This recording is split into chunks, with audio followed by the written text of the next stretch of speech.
European conquest of the indigenous owners. We've crossed cultural barriers.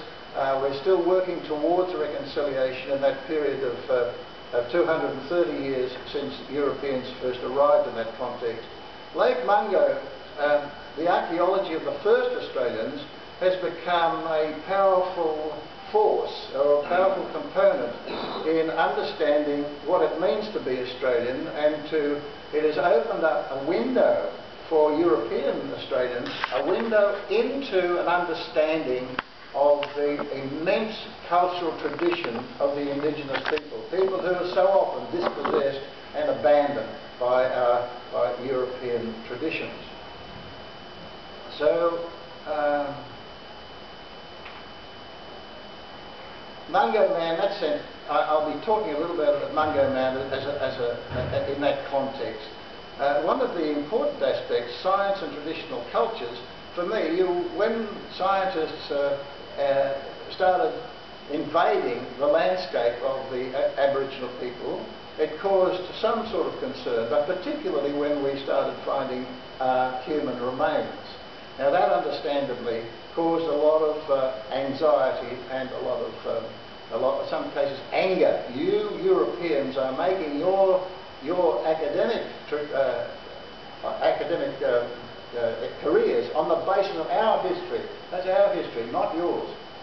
So after a period of dialogue, when we all sat down together, the Aboriginal people realising that we were opening up the story of their presence and putting it into a world context, they became very proud and they owned that history. They became ownerships of the scientific evidence, and in that context the science and traditional cultures are now working harmoniously to get together.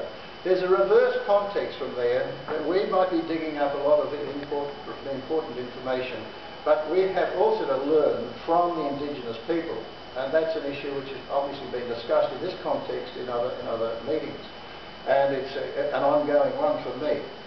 So we go briefly to Lake Mungo on this watery globe. We're zooming into Australia, into southeastern Australia. I don't know whether I can try and use this.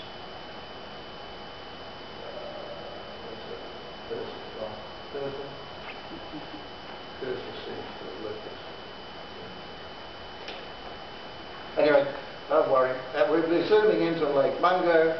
That's marked there in the centre of that dry, arid part of southeastern Australia, about 700 kilometres from where we are sitting at the moment.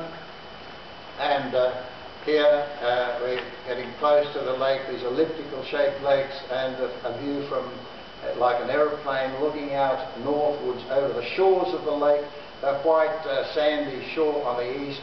Those lakes, dry basins, have had no water for the last 15,000 years at least.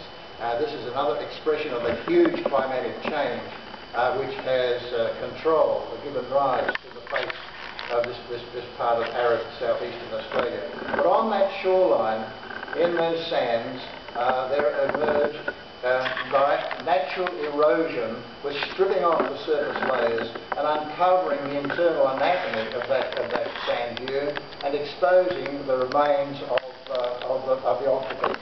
As I was walking around mapping those ancient shorelines, trying to build up my evidence, I found flaked stones. Here was the hallmark of human presence, and then food remains, fish remains, and it was the most startling discovery then to find that human remains were coming out of the ground. They weren't actually excavated by the archaeologists in the first instance.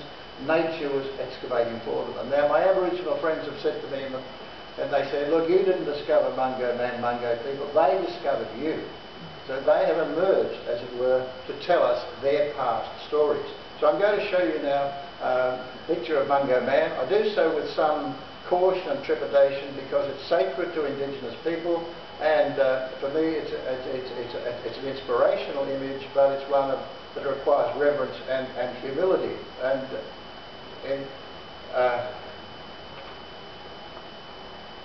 So here is the human remains just coming out of the ground.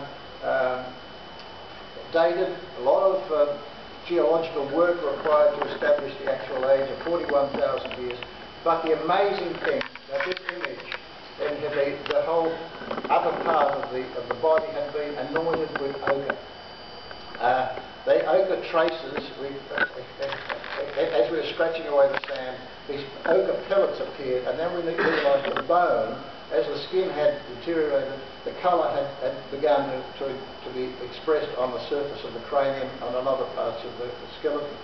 We don't know whether the body was anointed before burial or whether ochre was sprinkled on the grave. But here we are, 41,000 years ago, and these people had arrived and they had an incredible cultural tradition.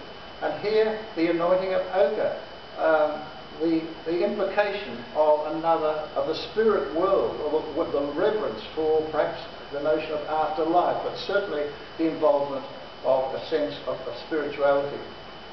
And in that sense, we would say that 41,000 years ago, even before modern humans arrived in Europe, these people with cultural expression had arrived in Australia. Now, that's often caused a bit of concern with our British colleagues when this was first they said, who'd want to be in Australia before they got to Cambridge? Well, that's part of the realities of life. And now the modern traditional people are still many retaining strong traditional customs. Now they have no rupture between this problem of environment and religion. For these people, their land and the people are entirely united. They derive their very origin of who they are from the land they live in. The spirits, the dreaming stories are all incorporated into the landscape. The hills speak to them. The hills represent the tracks of the ancient spirit people who created that land and who created the people who now occupy that land. So there is no dichotomy with those people between what is a religious view and an environmental or the scientific view.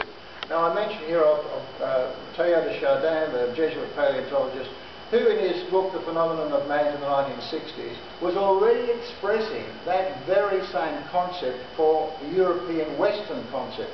How from geology and environment explains the evolution of people, we are married to the whole physical and geological landscape from which we sprang. And in a religious sense, I see that these are complementary.